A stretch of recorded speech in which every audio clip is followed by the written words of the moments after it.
following is a special multimedia presentation from NorthJerseySports.com, sponsored by The Anvil. Let us introduce you. Hi, welcome to The Anvil. Let's get started on the tour, shall we? This is our designated area for warm-ups, calisthenics, abs, and stretching. Dan, maybe jeans aren't the best idea. If I can't get ripped, at least my jeans will. We have 60 by 100 feet of turf area for you to practice with your team or play with your friends. We have parties and field rentals. We can do basketball, baseball, softball, hockey, lacrosse, or the age-old gym favorite, dodgeball.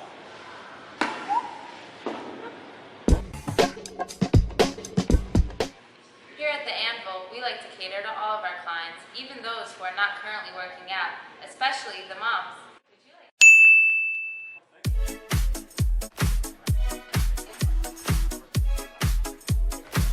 Enjoy. Thank you.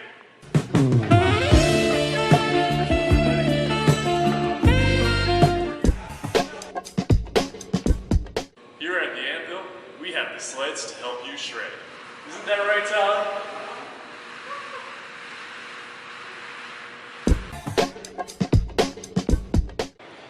Here at The Anvil, we make dreams come true.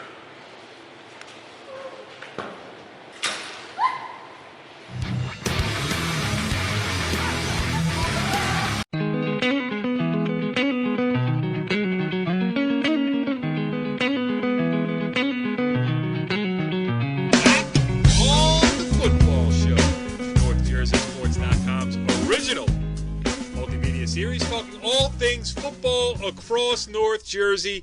This is Season 7, Episode 11, and we have lost some participants already. The season has come to an end, except for those playing Thanksgiving, but the playoff season has come to an end for half of the teams that qualified for the state playoffs last week. We are down to semifinals in brackets all over New Jersey.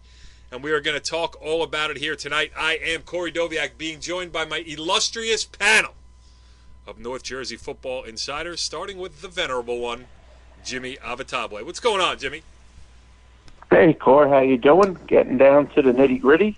Hopefully a little bit better weather this weekend, a little warmer possibly. Yeah. But some exciting games coming up this weekend. I don't think that's going to happen, by the way. I think it's going to be no. We're staring at winter weather the rest of the way through. The way football season is supposed to conclude, we will be bundled up in orange and brown regalia, or at least one member of our panel will be. He is the head Husky, Dumont's own Brian Carr. What's going on, Brian? Hey, it's the greatest time of the year right now, so was able to get to 4 games in 3 days, so I'm into it. It's fun, and like Pat Rice said on Saturday night when he got home, he was pooped, crashed out. So it's a good time. A little cold. It really takes a lot out of you, but it's really good games. I got to see 3 games that were comeback games, so exciting football to be seen. You never know who's going to win. Come back. Hang on. You can't leave because somebody could come back. So, good times. Good time we'll here. Talk about Looking forward to talking more about the playoffs. Was there any chance that you could have made one more game? Like if you look back at your schedule now, you could have squeezed maybe one more in? Well, you could have gone like a 6 o'clock. I could have done a Pat Rice. Pat went to 2 games on Friday night. Get there at 6 o'clock. Mahwah Westwood was 6. I could have left there at halftime because that game was a blowout. Could have run down Route 17 and been at Heights and saw most of that game. But now you got to, I used to do some of that, but I don't do it as much anymore. So, but I got 4 games. Yeah, That's plenty of games. I think 4 is your all-time record. I was just wondering if there's a way we could get to 5. We got to get to 5. I'll tell you. Yeah, I tell you, one of the things that's in the playoffs changed, new change in structure, not this year, but last year, that now we don't get to see as many games because before you saw all the finals at MetLife. Now you're not going to be able to see them because next week is finals. So you're not going to get see finals as much, or you're going to have to pick your game. So the tough thing is people say, which game are you going to? I got to think about it here. You know, you got to make a decision because there's a lot of games going. Yeah, and it's personal preference because really, no sectional final is bigger than any other. So it's, it's just which teams you want to see or which games you think will be best. And there's a lot of good ones. We'll start with a little bit, we always seek to have guests on the show, and we kicked around a few ideas for tonight's show. And then it dawned on us that, when we have guests on, we have a tendency to keep them. So, you can do a 25-minute interview with a head coach, which we certainly love to do, and we will do again next week, definitely to at least preview at least one or two state sectional finals with the head coach that's involved. But, tonight there was so much action last week. There's 5 brackets. There's, in the publics. You got the non-publics. You got North 1 and North 2 both in play, which in years past they haven't been for us. Because we got Bergen County, Passaic County, and Hudson County teams in with everybody else, so there's no geographical delineations anymore. So just a lot of craziness in a good way, I say that, went on last week. So we're going to talk amongst ourselves here. We're going to review a little bit what happened last week. We got some audio from Hasbrouck Heights opening round win. Brian Carr was down there. And then we're going to look ahead. We're going to go through all the brackets, talk about good matchups, places we might be this weekend. I am back on, at least as after this week, I am back on the football beat full-time here as soccer comes to an end this week. We only have a couple teams left, so may have a soccer game or two to cover on Saturday, certainly one midweek. But Friday night's all about football for me. And, Brian, we'll start with you because let's start with the little guys where we do like it. The traditional North 1 Group 1 team of Hasbrouck Heights being in North 2 Group 1 nowadays, winning their opening round matchup. I believe both you and Jimmy were there, but you set up because we'll start with the audio that you brought back from that game. Yeah, it's Heights. As I mentioned to the coach after the game, this was their 11th consecutive playoff win, state playoff game. Win. They won 3 years in a row. They won state titles, and last year at a bowl. So that was 3, 3, and 4 for last year, 10, and then one this year, so 11. So.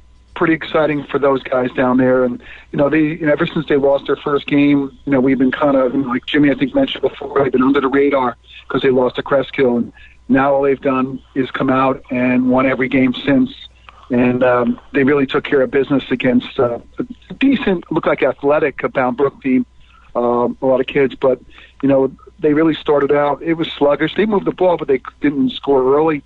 And then they kind of held Bound Brook down on deep in their own territory. And Rocco Minicelli got in there and blocked the punt. They saw that early on a previous punt. They went in there and blocked the punt. And John Settlemeyer recovered the ball in the end zone for a touchdown for them. And that kind of set the tone. And from there, they just took advantage, So the special teams, they got a fumble, picked that up. I mean, they ended up scoring in the last it was about 5 minutes of the second quarter. They had 27 points they scored. So the game really changed really quick. It was kind of sluggish at first, but they really got it going. I mean, I think we have an interview. We'll talk about that in a minute. We have a nice interview with the 3 seniors.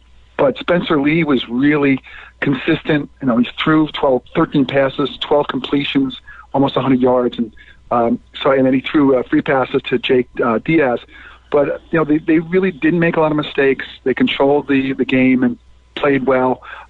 Mateo Ochoa had 11 tackles. Yeah, I don't know if you want to go into the audio there. Those boys, we have the 3 senior boys. What do we got here? Well, so we have 3 senior. Mateo Ochoa is captain, as well as Spencer Lee. We also have Z Jenkins. I interviewed Nick first, and then I said, hey, Nick, why don't we get a player out? He sent the 3 of them out, so we did a little bit of 3 of them all together. We had 2 of them show up first, and then Z showed up. So a little short interview, a couple 2 minutes with the boys. Okay. Here we go. We got 2 captains here. We got Spencer Lee, the quarterback. Mateo Ochoa, lineman, senior captain. Who wants to talk about the game first? Both of you.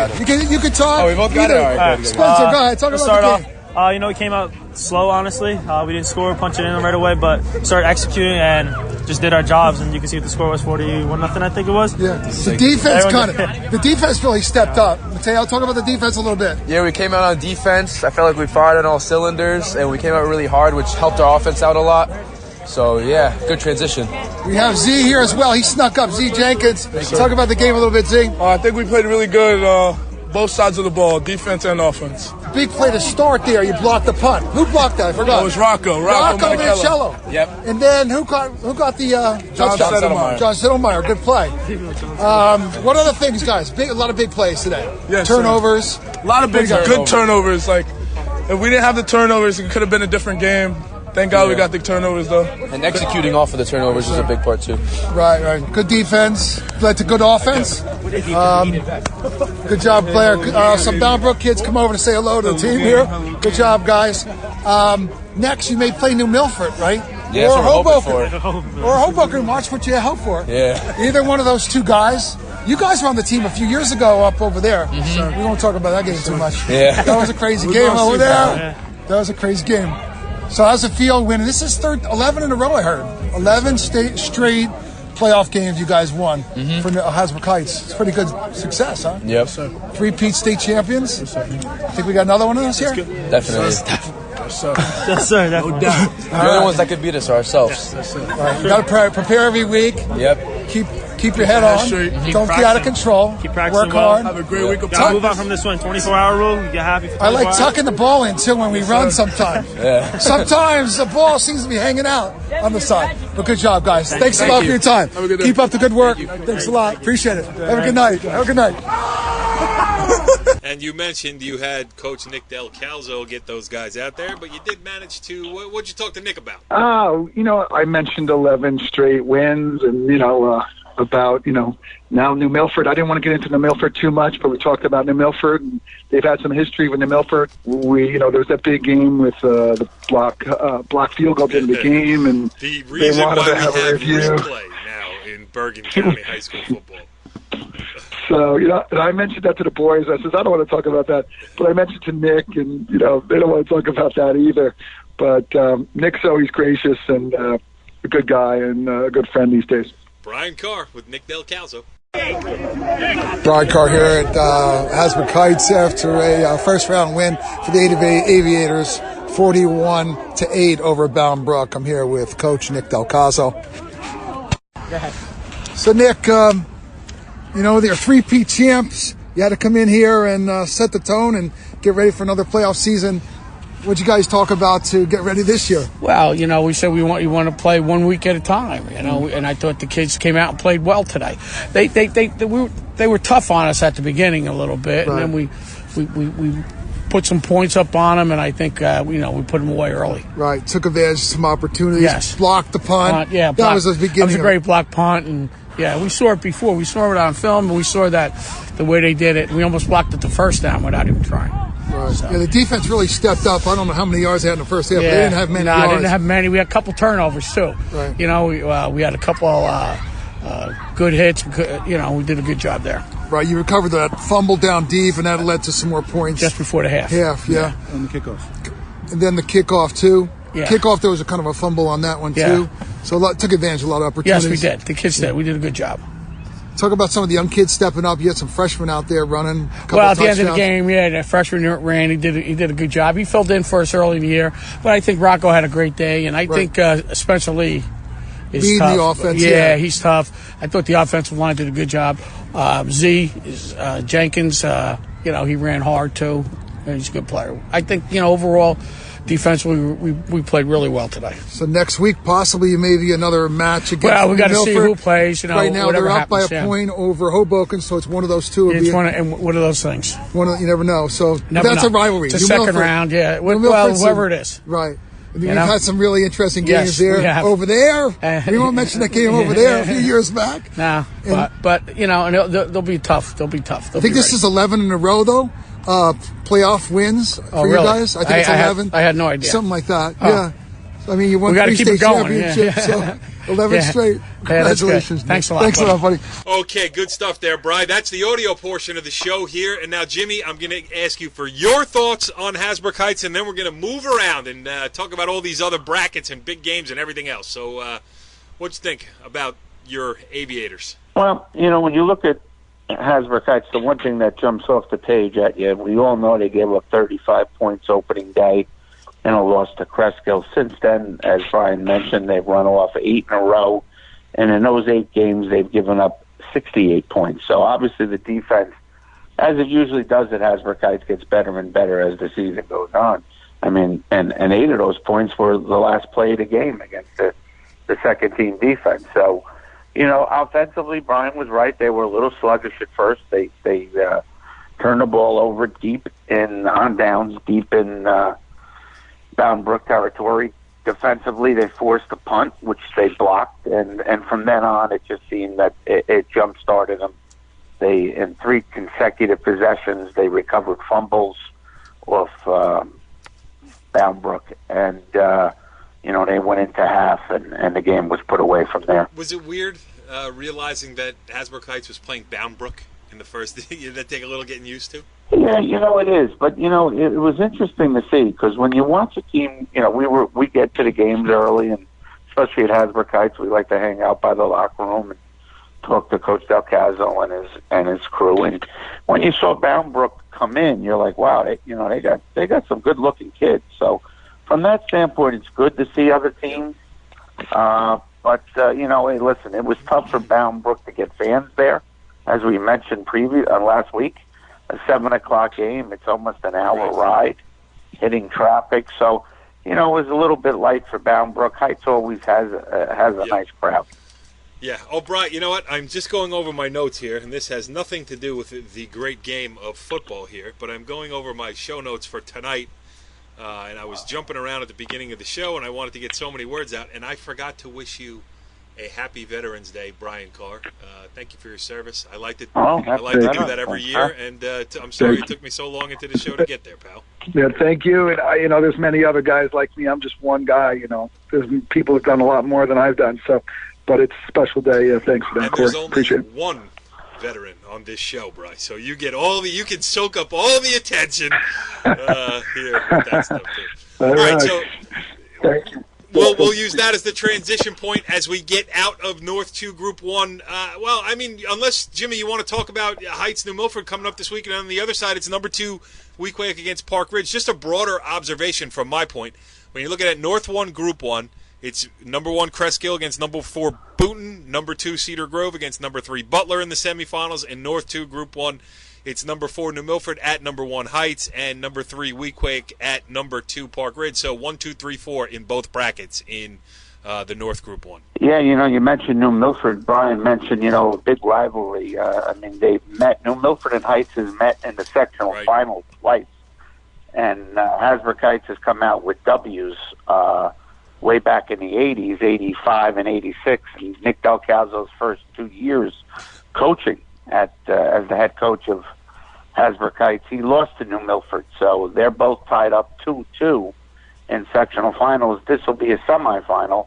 And, a good win for New Milford. Coach Billy Wild over Hoboken. Hoboken had some very talented runners, and, they came out with a 15-14 win. And it'll be a good game. It'll be a tough physical game. Both teams know each other. There'll be no secrets in that game.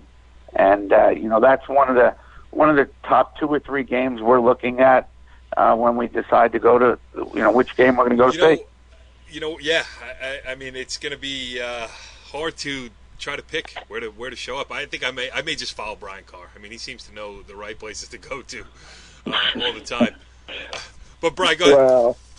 Well, I follow some of the other guys. Hey, one thing I got to say about New Milford though. They've played Lyndhurst, who right now is undefeated going into their playoff game. We'll talk about them later in Group 2. But they've played Lyndhurst very tough, a 13-9 loss to Lyndhurst. So, New Milford plays tough and close games. So it's going to be a very defensive battle, and Heights will have to, overcome that. And, Heights we know can score. So, but New Milford, Billy Wild's done a good job. They had a couple of losses during the year. But they lost the early game in the beginning of the year to Pompton Lakes. So in 19-7, we were there, and I think Richie was there too. Richie Ballgame was at the game as well. But they lost early, and they lost to Lyndhurst Middle. That's their 2 losses. So New Milford could be, you can't forget about them. Under the radar too, kind of like Heights. They lost early. Both of them lost early in the season. So they may be finding the groove. Jace Jaribe, the quarterback, he's a good runner for them. Donald Coaxon III is a nice running back. He caught a touchdown pass last week in the game against Hoboken. he's really their runner, but he caught the touchdown pass, which was the go-ahead score, and enabled them to win the game. So there, and then you got the Tyler Picnic boy, who is, probably saying, D1 recruit. Not sure where he's going yet, I think I saw but he had 11 tackles. To the process at Princeton. So, the admissions process. I mean, it's far from a done deal because you got to get in. Right. But usually when you get that far as an athlete, you're well on your way. So wish him the best of luck. That's for sure. In a highly competitive academic and athletic endeavor that he's taken on there. So good for him. But continue. Sorry. And they do a good job down there. They do a good job in the Milford. There's Preston Wayer's involved over there with Billy Wild.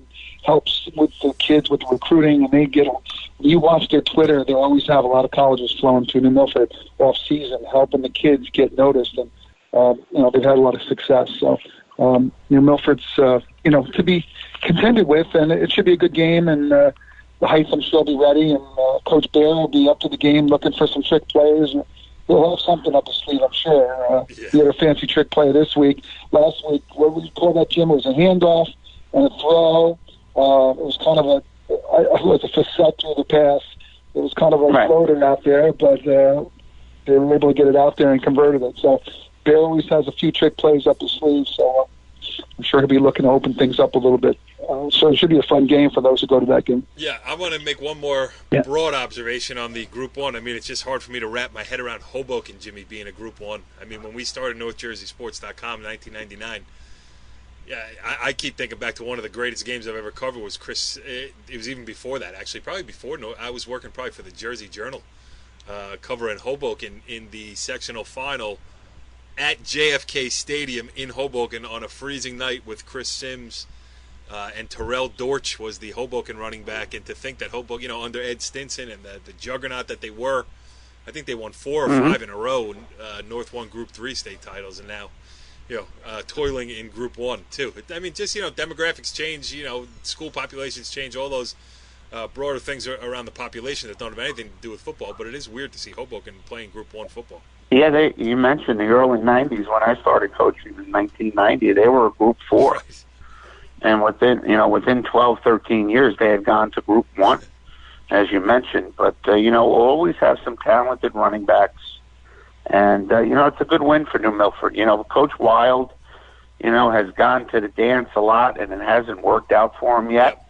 And, he's one of the good guys in coaching. And, much like Coach Olson at Wayne Hills had gotten there and unfortunately had lost some tough ones. And there's going to be a year, maybe it's this year, where maybe you don't expect New Milford to win one where, they get there and they get the job done. Yeah, I mean, Craig Nielsen comes to mind.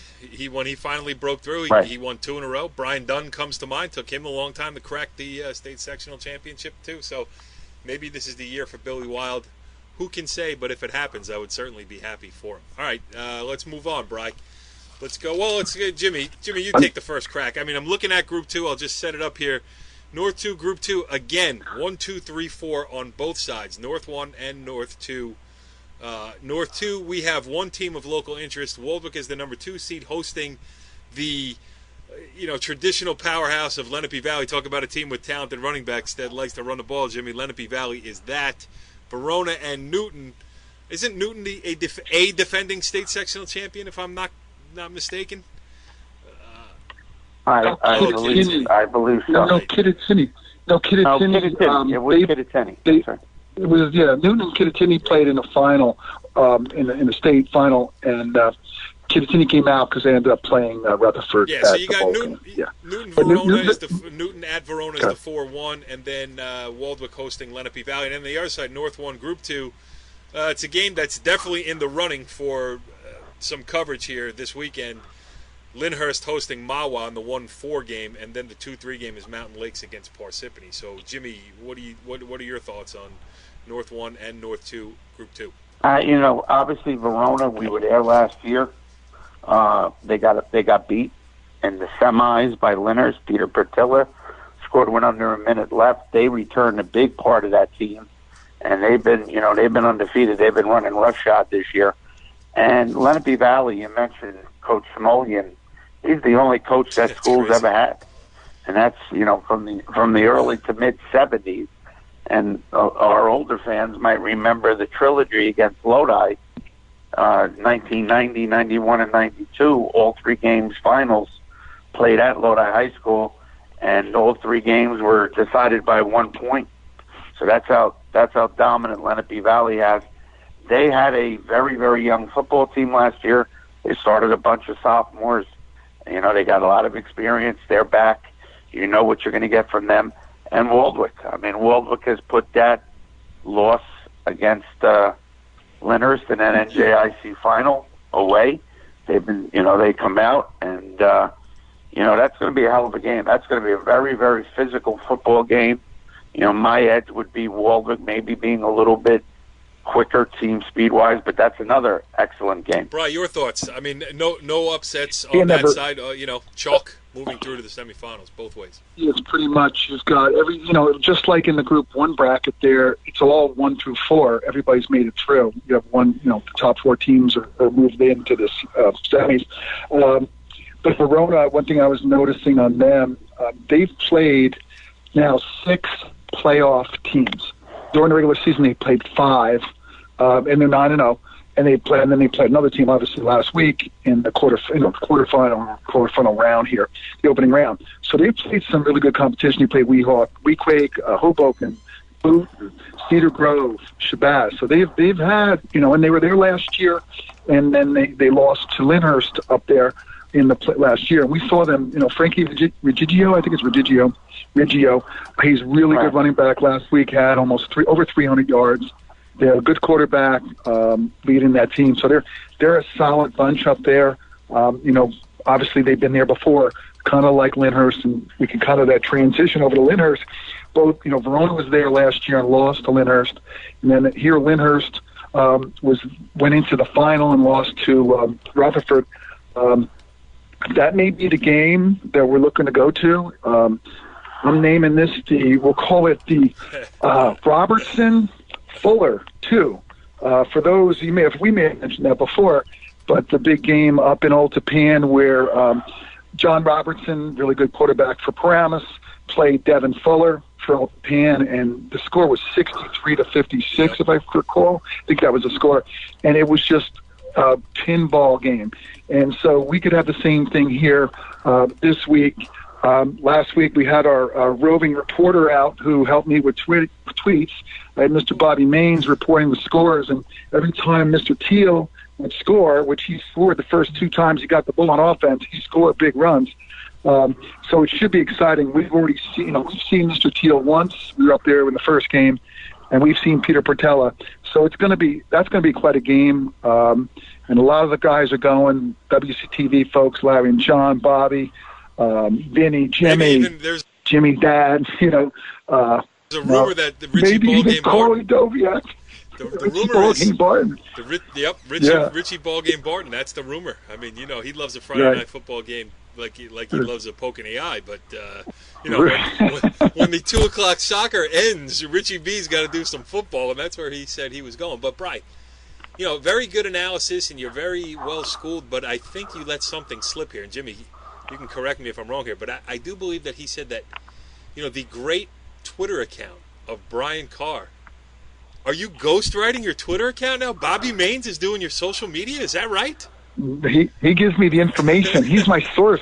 I have sources, you got to have sources. It's hard to be at every game, so you got to, reliable sources, Jimmy, I report to them, they report to me. I can't help but feel duped a little bit here. I thought it was all Brian Carr all the time. It's like in that movie. It's like in that movie 8 Men Out with the Chicago White Black Sox. Right. When the kid's standing on the courtroom steps, and shoeless Joe Jackson comes walking out, and he says, "Saying ain't so, Joe." Right. saying ain't so, Brian. And I saw you even change your Twitter handle now too. I mean, it's really I put them in there. Everybody calls me. They call me like I'm the social media. You're Brian Carr, NJ High School football emoji, social media and football show.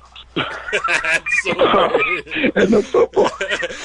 You like that? Hey, why to get it all in there, right? Everybody knows For the rest of Brian Carr's handle, please continue to page 2 of the Twitter feed. That's so good. All right, let's go here. We got, finally we find our first upset by seeds here, and it's in North 1 Group 3, and it's a team that I am very thrilled that has moved on into the semifinal round. That in North 1 Group 3, number 7 Garfield with an 18-7 win over Rahway. We had Garfield head coach Pete Santacroce on earlier this year when things were flying for the Boilermakers.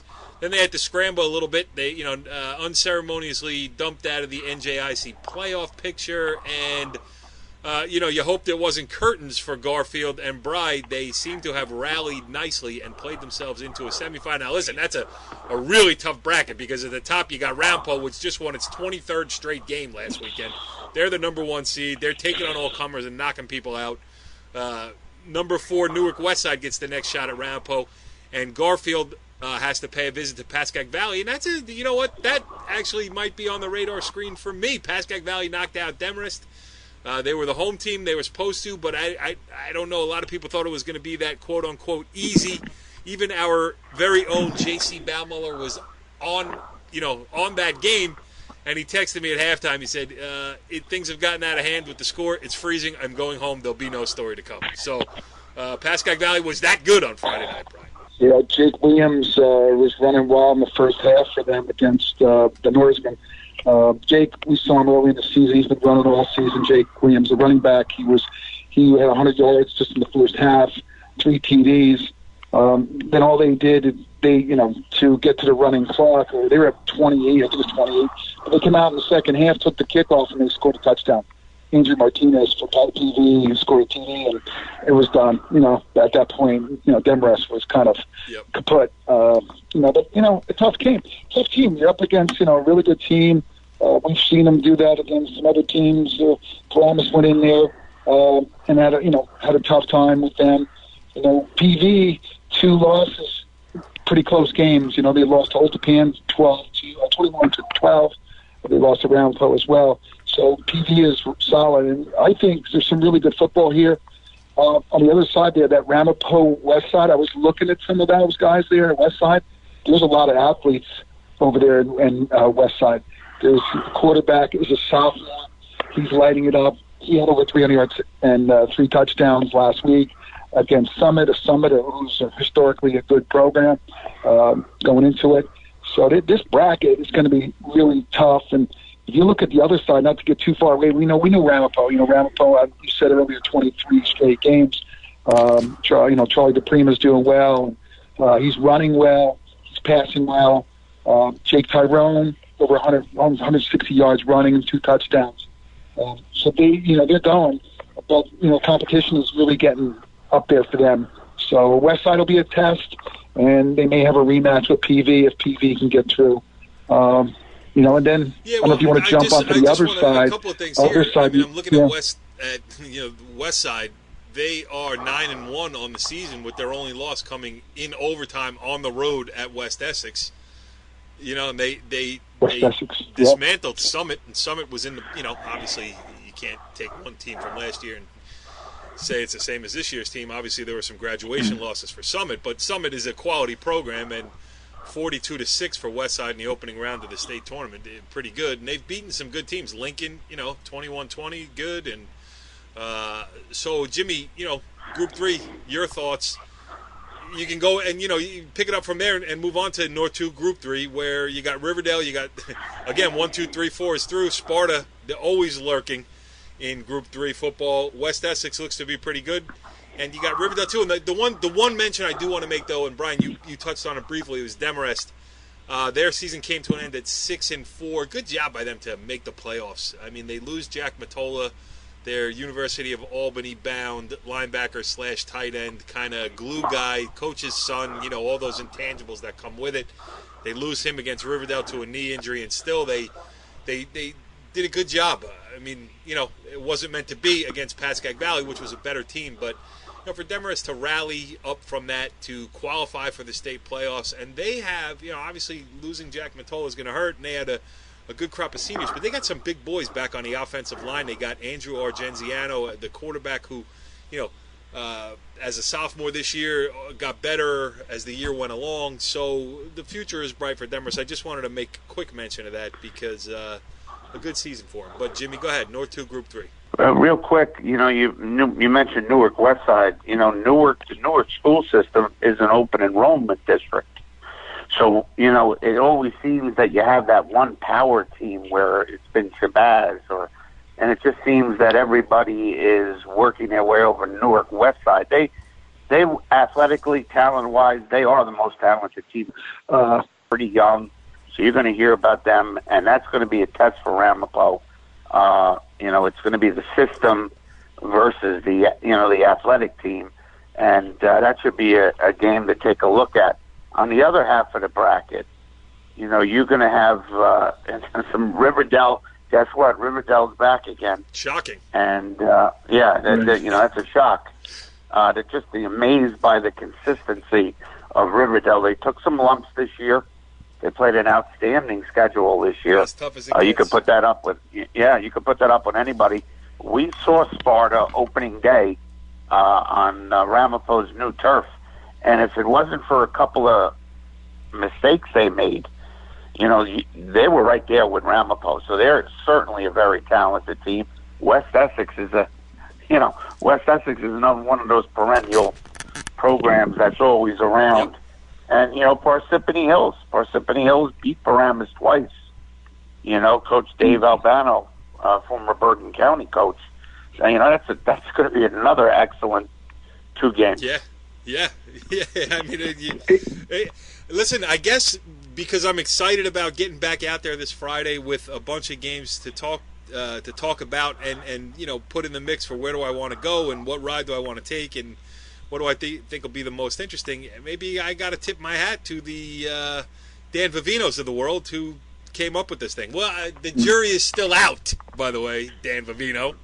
But so far so good. I'm liking some of the way that all this is happening.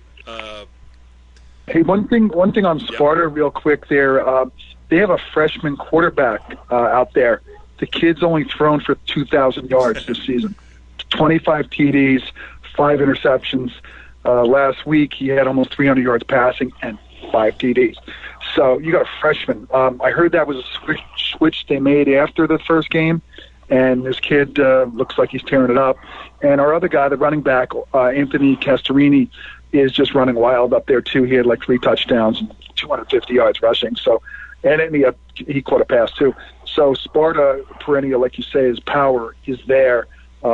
You could get, who knows, if they can get through, you maybe have a Riverdale. It's good. Group 3 is a nice, very good balanced bracket. A lot of good teams in there. Solid, you see Riverdale, Ramapo, these guys have been here how many years in a row they've been back. So it's fun. It's a fun group. Sparta too, I mean, and it's funny, you got to give a tip of the cap to the coaching staff there because if, as you say, they're throwing the ball around the lot now, playing more up-tempo and, basketball on turf style, for years, as we've known Sparta, they've been, 3 yards in a cloud of dust on the old cow pasture. Now they got, turf and lights and everything else, and it seemed it was a 1-year transition from 1950 to 2020. Zip, and here goes Sparta. So, Jimmy, that's not always easy to do, but Sparta, with the tradition that they have, it's been pretty seamless for them. Yeah, you mentioned going from 3 yards in a cloud of dust to throwing the ball, and I tell you what, they're very explosive offensively. They were fun. We walked out of that Ramapo game saying, you know what, guys, we might see them again. Unfortunately, they're on. It's going to be interesting. It really, really is. I mean, it's going to be it's going to be very exciting, that bracket. It's a loaded bracket. Yeah, it really is a loaded bracket, and it's definitely going to be fun. Sparta on a 9-game winning streak. We should mention that too. All right, Brian, I'm going to go to you for North 1 Group 4 because, here we go. Well, I'll give you we have one slight upset, and was probably the game of the weekend. But that was in North 2 Group 4 where number 5 Wayne Valley finally got past the Wayne Hills Bugaboo, the hump, whatever you want to call it. They got up over the top. They knocked out their crosstown rival. So Wayne Valley, the number 5, is the only team in North 2 Group 4 to win against the seeds. They got a tough trip now to Phillipsburg. Then you have number 3 West Morris will visit Old Tappan, and Old Tappan got off to a good start. Their state playoff run with a home win against Mount Olive and a rematch of a game from last year. Old Tappan now 2-0 against the Olives in the last 2 seasons. And then in North 1 Group 4, on the bottom you got Randolph, the 6th seed. They crashed a party for the semifinals. They'll be visiting number 2 Woodbridge. But then the game of plenty of interest is number 4 Irvington against number 1 Northern Highlands. And listen, Northern Highlands, the number 1 seed. Greg Russo doing a great job there with the Highlanders, having them as the top seed with a playoff win already under their belt. But, Bri, I understand you had a little bit of fun watching Irvington play football this past weekend. Yeah, there's some talent down there in Irvington. We were on the sideline, and we were getting ready to leave, and then all of a sudden they awoke. You woke up the sleeping giant. Cranford took an early lead in the first half and was up 20 to I think it was 20-8. And we're kind of cruising. But in Irvington, there's a lot of talent on the field, and they got this AJ Henderson. And there must be close to 10 different D1 recruits on that Irvington squad. Smoke, who's the coach down there for a number of years, I'm not sure his real name, but Smoke is the head coach. And these guys are some characters that got to give you a little flavor for the game. It's like, 35, 40 degrees. Well, Smoke and one of the other coaches are there with shorts and T-shirts. And it's like, you guys crazy or what? And they come out at half still with shorts and T-shirts on. But, they follow the smoke, as they say. The Irvington squad hung in there, and I think they've done that before during the year, that they've hung into games. They've lost some tough games. They lost to Montclair close, 24-21. They played Bergen Catholic, so they beat up by the bigger boys. They played Ridgewood, lost to Ridgewood 20-6. But the talent really shined late. They scored a touchdown to get within a score, and then Cranford's trying to run out the clock, and the quarterback's running and fumbles the ball on about the 25-yard line, and they turn that around. And they scored, go ahead, score. Then Cranford still has a chance to try to get a game-winning field goal, but they were quite a ways out, and it did get blocked. But it was a fun game to close out a nice Saturday of football. Irvington's going to give some challenges, I think, to Northern Highlands with the talent. There's a lot of talent there. Northern Highlands has been, having a good year. Just a couple of, tougher losses. They lost to Old Tappan. They lost to Ramapo. But Northern Highlands seem to be on a roll. We'll see. They'll have to go visit them. So it's going to be an interesting game for them, and to stand up and be ready to run with guys. Because I'm telling you, these guys are fast and quick. Their line is on the line are big, but the linebackers and D-backs hustle to the ball. And they got good D-backs too, so the secondary could stand up. So that's going to be a good game for Northern Highlands. I guess that was their first win at home, their playoff game. First win in, it's got to be over 10 years or more for them. So it's good for Greg Russo. I didn't look that up, but I think I recall something like that. So it's good for those guys up in Allendale to have a win. And Jimmy knows Greg well. We had him here on the show. So it's, Greg seems to have the team in the right direction here at 7-2, and Irvington is 7-3. So very, some good competitive football there. Yeah, Highlands. Just one other comment. Oh, go ahead. No, I was going to say Highlands. I was going to say the other guys. I was just going to say one thing about the other side of the bracket. You got Randolph. Randolph had to succeed, but Woodbridge is cruising along here undefeated, 9-0. They've played a tough schedule. They played and got through it like teams like Bridgewater and some other teams in that area, and they're a team to watch too. A very powerful team. I think Bridgewater, they came back on them and beat Bridgewater just like, we'll get to the next bracket. Bridgewater was playing Westfield. We'll talk about that later. Yeah. So, I'm sorry, Corey, you were going to say. No, I was going to say Highlands on a 6-game winning streak. And, when you look back at their first 3 weeks of the schedule, at Old Tappan, at Clifton, Ramapo home, and they come out of there at 1-2, and you don't realize, that was a pretty good start. You see what Clifton has done with their season. So, maybe a little early on they looked like they were buried, and you might say, same old, Highlands are not going to beat anybody that they're perceived to not be better than. They'll beat the teams below them and lose to the teams above them, but not the case. I mean, they've done a great job. That win over Wayne Valley, at Wayne Valley on the road, 17-13, really sticks out now as a huge win for Highlands, and a great job by them. Irvington, I don't know. I haven't seen Irvington like you have. I will take your word for their athleticism and their talent, and Northern Highlands is going to have its hands full, but you're supposed to when you're playing in a state sectional semifinal. Jimmy, North 2, Group 4. That's where Wayne Valley is. That's where my hometown, Old Tappan Golden Knights are. What say you, sir? Two very interesting games. Wayne Valley, like you said, got over the hump finally. Coach Cutlars over Wayne Hills, which is a huge win for that program. Now all they have to do is go up and play Phillipsburg, the number 1 seed, who's very, very, has been one of the dominant programs in that section. We've seen them in Giant Stadium, and always tough, physical. That's going to be a very, very interesting game. Old Tappan against West Morris. West Morris is another one of those teams, year in, year out. Won a couple of sectionals, and or always at least in the semifinals. They lost to Northern Highlands, another big win for Northern Highlands in a shootout. So that, I know they were missing one of their better players that night, but that's another tip of the cap to Northern Highlands, 49-42. Their only other loss, West Morris, is to Sparta. So they've certainly played a nice schedule, and that's another game. That's another sneaky game.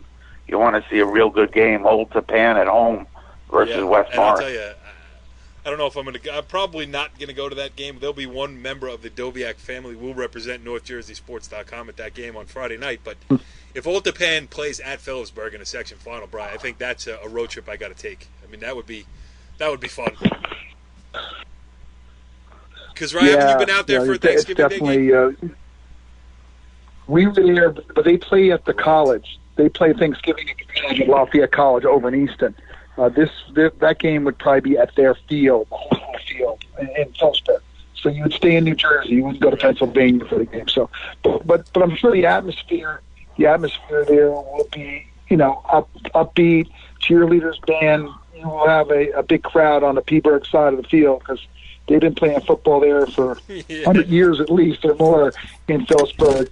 Perennial power every year, like Jimmy mentioned. They seem to be at MetLife almost every other year. They were there last year. They won a state championship, and then they went to the bowl game and lost to Wayne Hills. They are a very good Wayne Hills team last year. So Peaburg is right back where they came from. Phillipsburg, their only one loss this year. They beat Westfield, another perennial power. Westfield beat them as their only loss, and it was a close 20-14 game. And Westfield, we'll talk about that in the next bracket. They're going to be coming up to Ridgewood. So, they're very competitive teams here playing very good teams as well.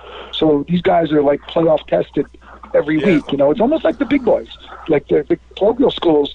Some of these schools, like you said, Northern Highlands, Old Tappan, Peaburg here, Westfield. These schools are playing very good teams. So when it comes time for this, we've been talking about that. It went from best on best in the non-publics to now best on best in the elite publics. I mean, that's what they're doing too. So you're right. I mean, that's why this is going to be so much fun, because you're not going to have teams kids who are going to shy away from the moment. They've been in the moment all year long. Yeah, and I just give Dan, Vivino some credit because, he's with the way they've, snaked the bracket, that the better teams are ending up here. Yeah, but you know what though? You know what? I have an observation. I paid the greatest compliment to the greatest scheduler that I know, Dan Vivino, earlier in the show. But you know what I just noticed with all this chalk and all these brackets, we don't need the first round. Why bother? Let's just, let's move on. Let's go back to less teams, less games, and then maybe you can save a week and get further down the trail towards the beloved idea of one state champion, which makes no sense to me because you ain't a state champion until you beat, one of the big boys in MetLife, and that being one of the non-public Group 4 parochials. But, so who cares? Anyway, that's just a shot at my friend, Mr. Vivino. Anyway, let's move on to the Group 5 bracket where, shockingly, it is chalk. 4 versus 1, 3 versus 2 in North 1 and North 2. In North 1, you got Westfield paying a visit to Ridgewood You got number 3 East Orange Campus paying a visit to Passaic County Tech. In North 2 Group 5, you got West Orange at number 1 Union and Clifton on the road at number 2 Ridge. Jimmy, I do not claim to be an expert on big public school football, so why don't you start us off here with what's going on in the Group 5 bracket that we are concerned with. Yeah, let's go. Let's go to North 2 Group 5 first, where you have West Orange. Was very young last year, come back, and they're very hot. Union, as you know, Corey, for most of the late 70s through the 80s into the early 90s, was the dominant public school football team in the state of New Jersey. They're looking for their first sectional title since 1993, which is amazing. It's been 26 years. Very talented quarterback and wide receiver duo. I think they're undefeated. No, I'm sorry. They do have one loss. Yes. No, they're 10-0. I was right. They're 10-0. And, you have Clifton, who, is one of the sneakiest, hottest teams around. We saw them beat Chuck Johnson's team, minus Chuck, at Ridgewood that night in the wind. And, they played up the non-public Group 4 Del Barton within a touchdown. They had a lead in the second half. And, they go out last week and dominate a good Hackensack team 26-6 with their outstanding running back. So they're very good. And Ridge is another one of those teams that's there every year. Bill Tracy does a great job out there. It's amazing. Their colors are green and white, but they're known as the Red Devils because Red Devil Paint Company gave the land for the school. So that's a little trivia there. But that's a very, very good bracket right there. And then you go to North 1, Group 5, Westfield. Brian, you could talk about that in a second. They were down. They scored 3 touchdowns late in the fourth quarter to come back and win that game. That's a good win for them over Bridgewater Raritan, your alma mater. Ridgewood, 2 losses without Coach Johnson, but you know what? The championship in that section is still going to go through, Ridgewood Ave. We all know that. And then the bottom half of that bracket, East Orange would have come from behind, win 15-14 over Montclair. That's a very, very bitter rivalry there. That's a good win. And Passaic Tech has had an outstanding year. They're 7-3. They played a great schedule. Wayne Hills, Clifton, Ridgewood, Seton Hall Prep, Hackensack, West Essex. They're certainly battle tested there too. So, that's going to be another great game. Brock? Yeah. Hey, on one other note, you mentioned Clifton there. We saw him play Ridgewood, but Hackensack, who they just beat, Hackensack before had beaten Ridgewood, who's the number 1 seed, and they're on the other side of the bracket. But so Hackensack beat Ridgewood by 28-14, and now here Clifton comes back and they beat Hackensack on top of that. So Clifton looks like they're rolling. Ridgewood maybe a little bit. They have a high seed there, but they look like they're a little off, relatively speaking, how they've been playing. But I think Westfield. They're one. I think I mentioned earlier too. They played Phillipsburg. Their only loss, or one of their losses, is to Phillipsburg.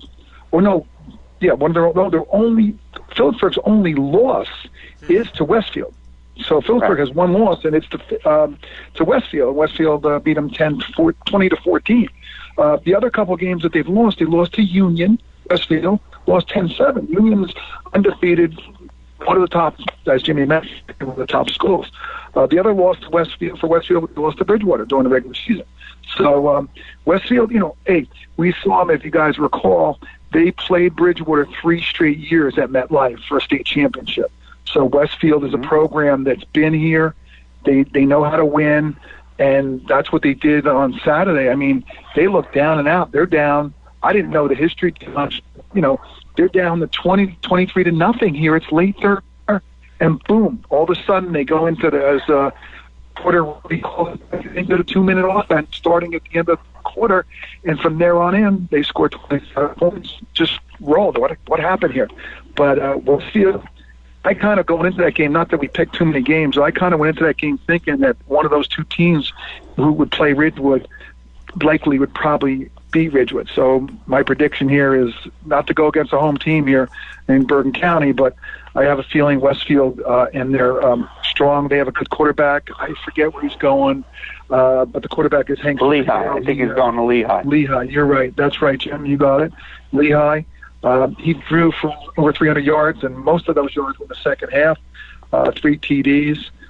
They've got a very, their line is big. They're always big. It's like they're a prototype every year. They're big linemen, and they have good athletes, quarterback. So that's going to be that should be interesting there. I haven't seen East Orange and Passaic Tech too much. I can't speak too much of that, but we saw Clifton.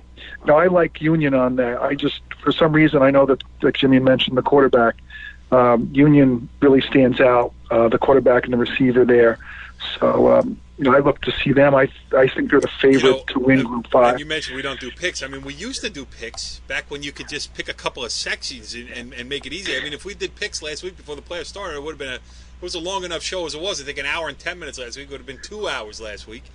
So we will get back to, we will prognosticate state sectional finals. So when we know who's playing for state sectional championships in 2 weeks, we're going to pick them and we'll, do something. And then, don't forget too, then we'll cover the finals, then we'll cover the bowl games. And then after that, we will do our special awards like we did last year too, which got a good response. So there's still plenty to talk about this year on the football show. The last order of business this evening, big boy football. We started with it last week with Mike Quick. He was great, an outstanding guest every year. Time after time we go to the Mike Quick well, and he delivers for us. We moved him to the back of the show this week. But, Jimmy, I'll start with you. Paramus Catholic, the lowest seed left in the tournament, will pay a visit to St. Joseph Regional High School in Montvale this weekend, too. That was a good win for PC last week. Yeah, you mentioned the 10 seed traveling down to Metuchen and take on St. Joe's. That was a perfect example of strength of schedule. No disrespect to St. Joe's, Metuchen, they just do not play the caliber of schedule that Paramus Catholic did. They went down there, they dominated. And, now they have a second crack at St. Joe's. First game was 21-14. Brian, you were at the game, a spirited effort by Paramus Catholic. And I just think that St. Joe's is going to be ready off a bye week. And I'm sure Paramus Catholic will give everything they have. But it's going to be a very, very tall order up at I would Montvale. say so, yeah. But different teams, though, than the last time they...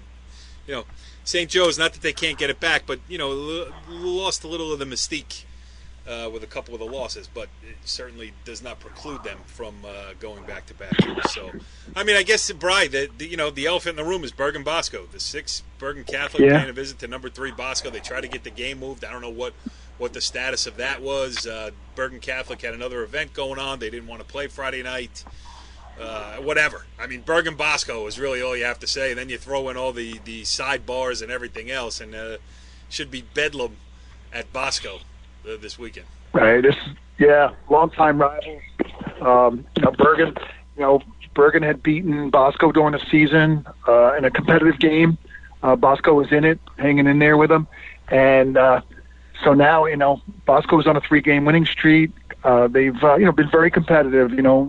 Bosco, early in the season, everybody wrote them off. They lost 2 games. They lost 3 out of the first 4 games. And now all they've done is won 4 of the last 5. So Bosco, as Mike Quick mentioned last week, he thinks they're the team to watch. We saw them play Joe's, and they dominated a very good Joe's team. So Bosco is the team to beat at the moment here, rolling here into the end of the season. They have 2 good running backs, as we know. You have Kyle Menungai and Jalen Berger, and those 2 guys can run inside. One runs inside, one runs outside.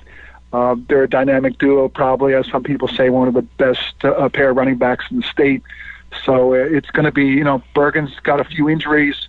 They've, they had a tough game there against DePaul recently. So they've got some work cut out for them to get their defense up to par. Their last game out here, it'll be 2 weeks since they played DePaul and lost.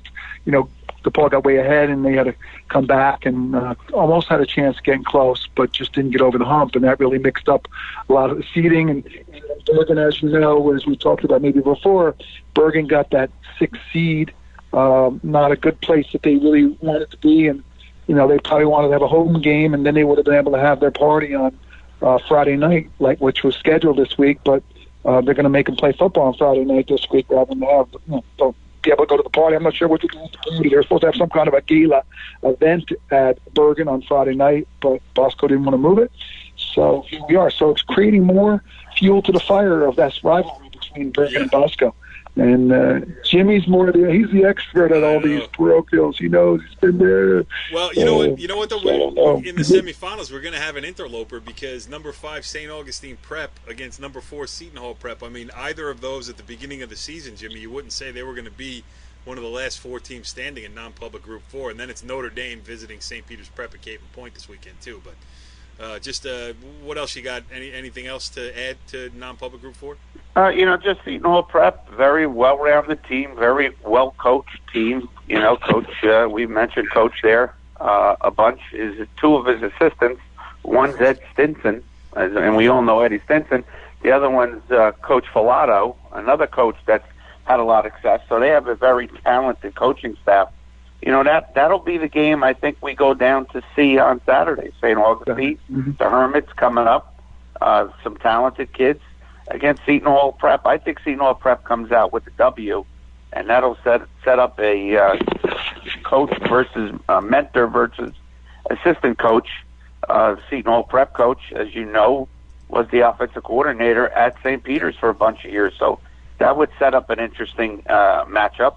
And then if you're Bergen, the winner of Bergen Bosco, all you got to do is win that game, then probably go beat St. Joe's to get to a final. So, that there was a lot of controversy as far as the matchups and the committee, not taking into account, Bergen's strength of schedule over St. Augustine. They gave Bergen the 6, St. Augustine the 5, and then obviously with Metuchen being a 7 and Paramus Catholic being a 10. So pretty interesting. But in my opinion, I think Bergen deserved the 5 seed with a better schedule over St. Augustine. Played some very good public schools down there, but they did play 7 public schools. That's horrible. So I think that's where the difference. No bueno. I mean, Bergen Catholic obviously should have put above St. Augustine Prep. I mean,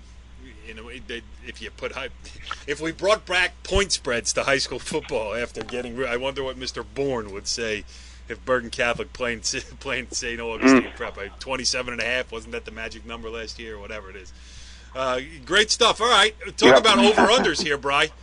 The over-under is games you will attend this weekend is 3.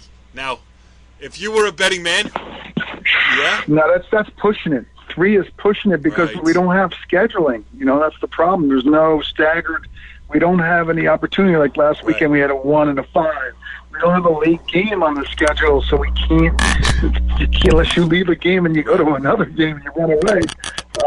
But we got to rest up so we can get ready, for the final push. Just as a side note, I am, getting ready for MetLife. Schedule myself there to be, on hand as much as possible. I'll talk about that on the show. But, it's in the works. That's usually what I do is rather than driving home on a Friday night and get there for a 10 o'clock game on Saturday. Now you know why he is known as Brian Carr, social media, football emoji, NJ High School, and football show. We'll see you next week. Follow the leader.